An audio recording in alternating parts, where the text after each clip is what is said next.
Hi, and welcome back to Circle Theory.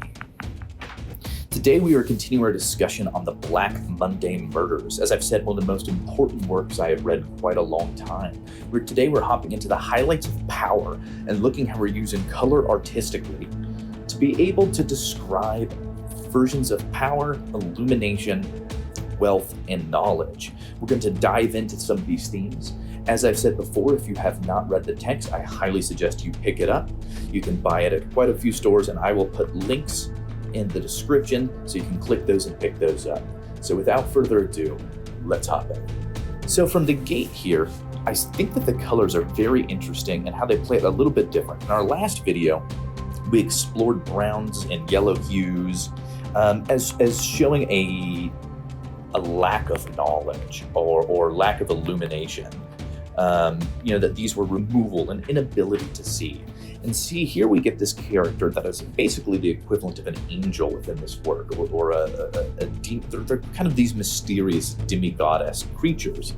And we see things brought to a really heavy contrast, right? We see these dark colors with these almost purples, which are rarely brought up, which is odd, as in Campbell's work, these would typically be seen as well, but we see more blues in this work.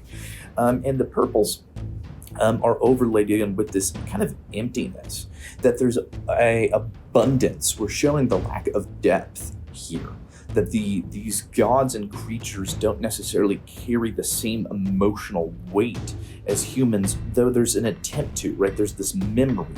We watch this character have a connection, or at least wishing to explore that, which I always find to be one of the more interesting things when we see discussions and work on angels and their wish and attempt for humanity, right? This is the whole idea behind Lucifer and the fall and the idea of being able, which is a whole character about illumination, by the way. I mean, he's the morning star. He is the angel of light, which is something we need to do an entire another video on. But we're seeing this shift, right? We are now looking at what it might mean to be separated and just be a tool of the power and wealth. And we get our first real depiction of that power right here. And so yet again, we move to these very dark colors, and you can't see the text up here, but they're basically like symbols that we use to describe the language of this power. Which are brilliantly done, and I highly suggest you spend time looking at those. Really creative. And so we see now this power. Eyes are an important theme in this work, and that from the eye we see pure light. In the realm of darkness, we see this illumination perfectly.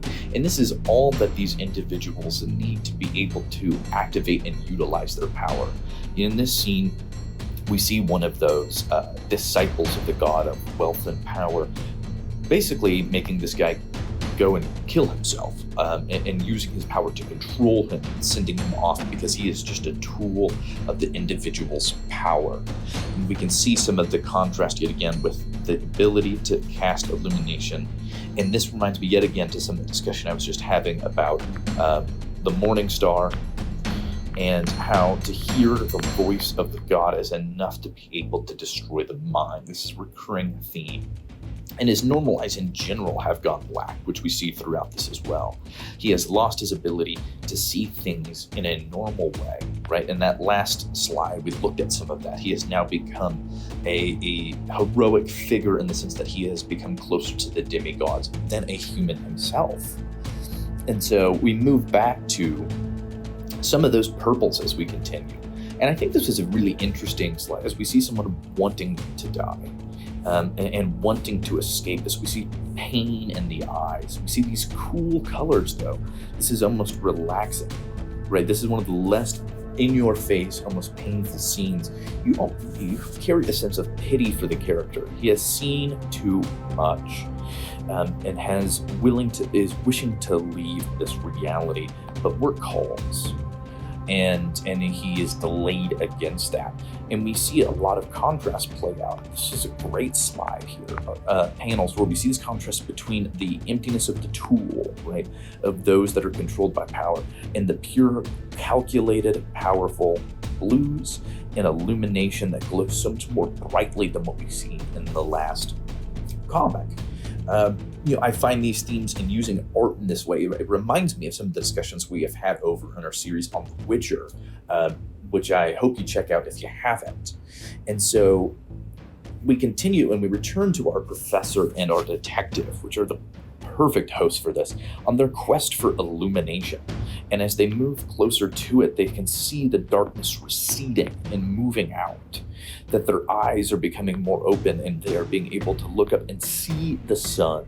They have exited staring at the reflections and are now starting to see the real truth for what it is, right? They are at the heart of it. They have gone to the capital of Western capital, which is a clever way to play that.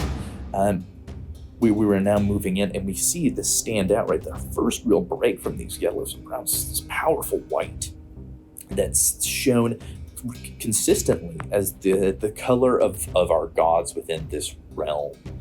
And we can see the darkness very much behind them as we begin to stare up and see the holiest of temples of immortals, the Federal Reserve. We've now reached the realm of the gods of power, and we are going to cross the Kimbellian threshold.